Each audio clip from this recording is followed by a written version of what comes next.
আপনারা বলেন যে বুড়িগঙ্গা দখল এবং দূষণ মুক্ত করতে কি পরিমাণ টাকা সরকারের গেছে। প্রথম থেকেই যদি সরকার বিবেচনায় রাখতো যে শিল্প দূষণ দিয়ে আমি বুড়িগঙ্গা দূষণ করব না, আমি সিওয়েজ সিস্টেমটাকে ঢেলে সাজাবো, পর্যাপ্ত করব, তাহলে কিন্তু এখন বুড়িগঙ্গা নদীর দূষণ মুক্ত করা নিয়ে আপনাকে হাজার কোটি টাকার প্রকল্পের কথা ভাবতে হতো না। আমি আপনাদেরকে যেটা নিশ্চিত করে বলতে পারি যে এই অন্তর্বর্তীকালীন সরকার পরিবেশ রক্ষাটাকে প্রাধান্য দিচ্ছে এবং পরিবেশ মন্ত্রণালয় অন্যান্য বেশ কটা মন্ত্রণালয়ে নদীর পার ভরবো, পাহাড় কাটবো এইরকম প্রস্তাবে না বলেছে। এবং এখনো পর্যন্ত 3টি বড় বড় উন্নয়ন প্রকল্প থেকে বিগত সরকার যে বন এবং পাহাড় দিয়ে দিয়েছিল সেটা আমরা ফেরত আনতে সক্ষম হয়েছি।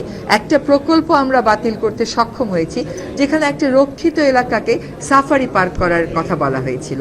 কাজেই